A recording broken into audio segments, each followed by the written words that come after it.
Happy Friday, everybody. I hope you've been having plenty of time for knitting and crochet and a very good week. Today is April 4th. I'm Kathy. Warm welcome to Yarn with Heart. Do you have cups and yarn ready? Let's settle in for a Friday visit. If you are a person who loves yarn, loves to knit, loves crochet, or any of those three, I'm so happy that you're here. First, a quick wrap up about Stash Down 2025 for March. This year, I'm weighing projects that I have made with yarns I bought up until 2024. So for anyone who is new here, maybe I will still keep track of any or all yarns I used overall, but that will be in a separate place, so these numbers will only be stash yarn. There is one item that I started working on in 2024 and I completed it in March, so I decided to include 1/2 of the total gram weight of that blanket in my Stash Down total for 2025, and that is my ABC rainbow blanket. It weighed a total of 774 grams, and I used 387 grams in my Stash Down 2025 numbers. So in March, I got one work in progress finished, this one, and 8 other items completed that I'll quickly show here. If you want to see more detail about these, you can look at my previous videos from March, and also how to find these patterns is in the description box. So the first one, of course, is this ABC rainbow blanket. There we go, a very quick look. There. The second one is another blanket. It is a diagonal Filet blanket by Heather J. Anderson.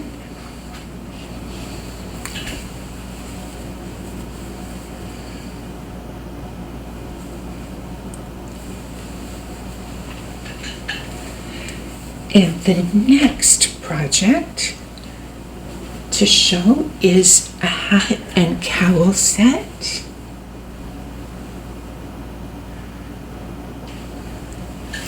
This was by Emily Dormier. Oh, and with this one, they were both based on the hat set. The cowl, I just modified the hat to make the cowl. And again, a blanket. This one is a Bernat Crochet Afghan number 3663 by Yarnspirations.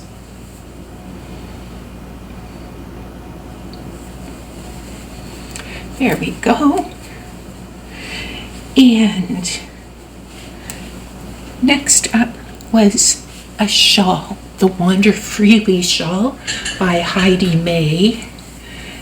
And some people will remember that this was for a make-along that was by Judy from Judy's Creations and Crochet, and Diane from My Pink Bathtub Knits. They were hosting this make-along, a knit version and a crochet version, and I won this during their live. I received a gift of this pattern from Judy.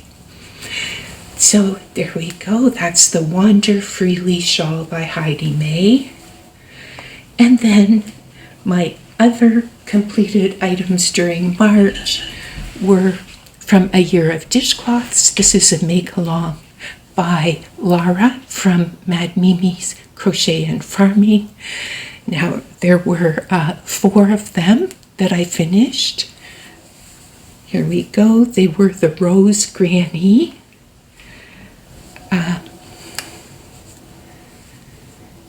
Grandmother's Flower Garden,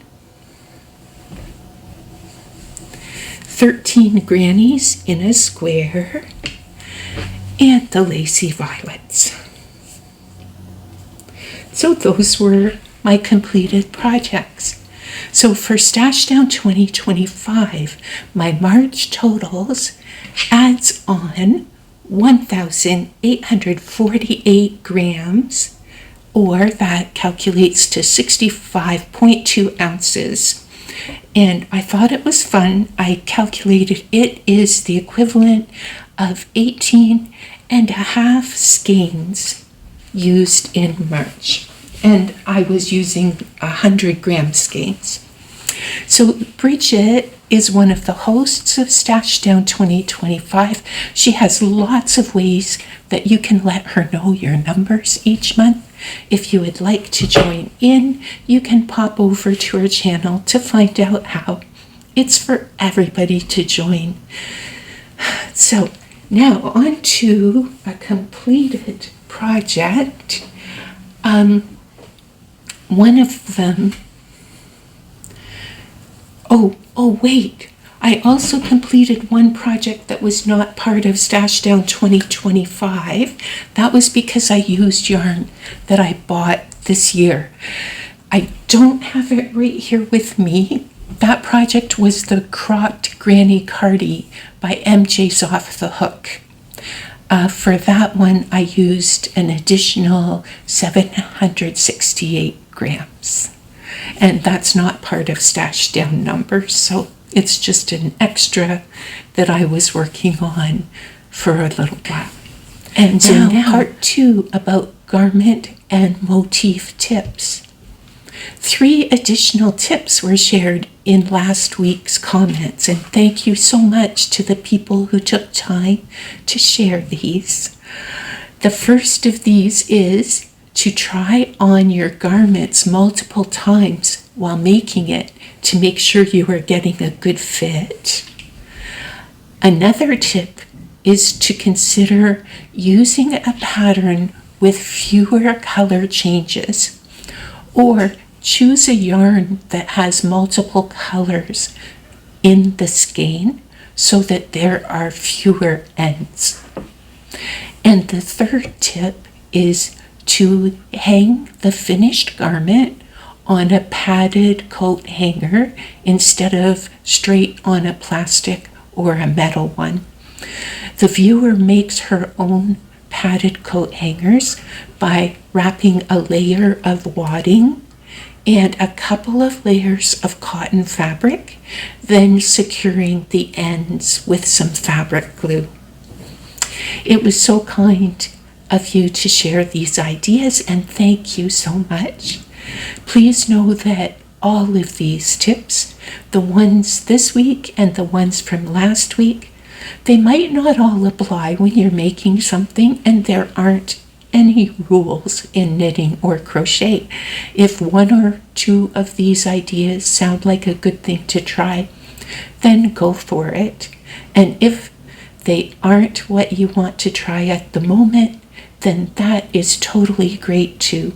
Just pick what feels right at this time and leave the rest. The most important thing is to have fun. Now, I'm so excited to let you know about the test pattern that just got released yesterday, and then I will share about a crochet blanket that I have part way finished. Now, there is a designer from Really Clear Designs. Her name is Cynthia Spencer, and in this pattern that I tested, I was so excited to learn an alternative to wool-based thrumming.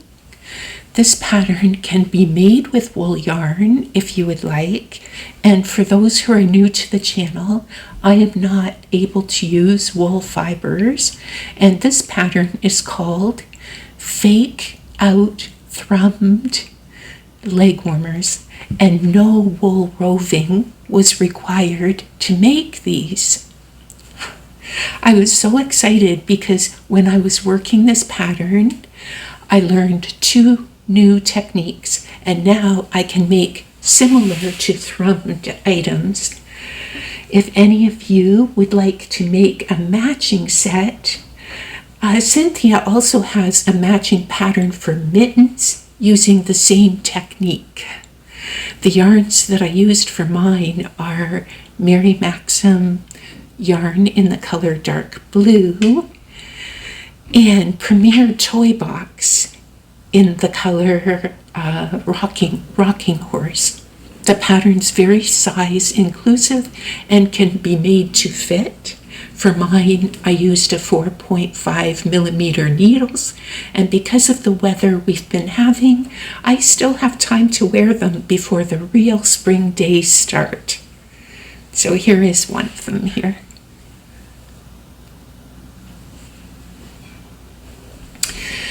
So thank you so much, Cynthia, for this lovely pattern, and thank you for the opportunity to test it for you. Now next, a bit of information about a crochet project that I started this week. I get e-newsletters from Krista at the Secret Yarnery. And I could not resist making this pattern that Krista emailed. And I'm so happy when I tried this one. She has a tutorial for it and a written pattern. I have used the tutorial and it combines stitches in an interesting way. I'm really enjoying making this. It's called the Wandering Granny. The one that I'm making will be Afghan sized. And I'm thinking about using the pattern again to make a somewhat bigger blanket. Her video steps through how to start the blanket and how to adjust the size. If you would like to see where to find, of course, any patterns or videos I talk about, I have the information in the description box. So here we go. This is how far along I am so far. And next week when I'm finished, I'll talk about the yarns I've used and the hook size that worked with this yarn. There we go. Another item that I was busy with this week was a knit shawl. This one is called the City Crescent Shawl Redux by Diane Stavola. It's a free pattern on Ravelry and I knit it as written. And yet I was amazed by all the instructions in the pattern for possible modifications. I completed this shawl just in time to bring with me to the prayer shawl group that I meet with the first Friday of every month. The shawl has a drape that allows it to rest nicely over the shoulders so that it stays in place. And since it is not too long on the back, I think for those who might be resting in bed or sitting in their chair, it won't tug at the back and slide around. This one is a very flexible pattern, as the designer indicates many modifications that are possible, including directions for a small, a medium, or a large shawl. Also instructions for using a bulky yarn and how to increase the depth of the shawl if someone would prefer something that was a little bit wider. I did learn a new cast off when working on this shawl. That was quite good that I could learn that.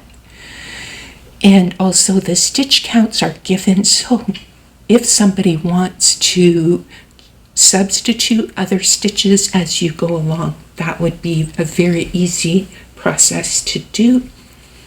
This one I did make exactly as the pattern is written though. And now for the chapter title of the week. Now this one is The title is Inner Kid Care. As I read what Carrie Bloomston said in the chapter, I thought of things I did when I was young, ones that I haven't done for a while, quite a while, that brought me joy. When I was a child, many of the toys that I was given at my grandma's house were not ones that came from a store. They were purses that grandma was finished using, and wooden spools that I could thread onto string, and also bead jewelry that I could play with and put in and out of that purse. Also, that I think those were pieces of jewelry that my grandma and my aunts were finished with. The purse was called the hamburger purse, but that is a story for another day. Some other things that I did as a kid for no other reason than that they were fun. I used to make flowers with all kinds of things. Paper, of course, crayons, and tissue. Also, I liked looking in magazines to circle on each page the one thing that I liked best. When I think of those days, I also remember the way that I had a sense of adventure, balancing on the curb on my grandparents' driveway, playing in the wild place. That was what my sister and I called the overgrown bushes in the place between 2 yards, my grandma's yard and the neighbors. And once, only once, I went outside a certain door that led to grandma's unfenced flat roof and surveyed the whole neighborhood from a great height. That one I never got to do again. Perhaps I was a bit too adventurous at times. This week, the challenge is to make space for some fun, to nurture the inner kid, to play or try some new things, or to cherish the memories of the childhood times that brought joy. So I hope you might join me in doing those things. If you ever want to find a copy of Carrie's book to see what she wrote in this chapter, the book is called 30 Ways to Ignite Creativity, The Little Spark. I typed a few places in the description box of where you can find a copy if you would like. There are ebooks and paperbacks available. Thank you everyone so much for being here, for sharing in your comments and leaving your thumbs. Have a wonderful weekend. Enjoy your crochet. Enjoy your knitting. And I hope to see you next video.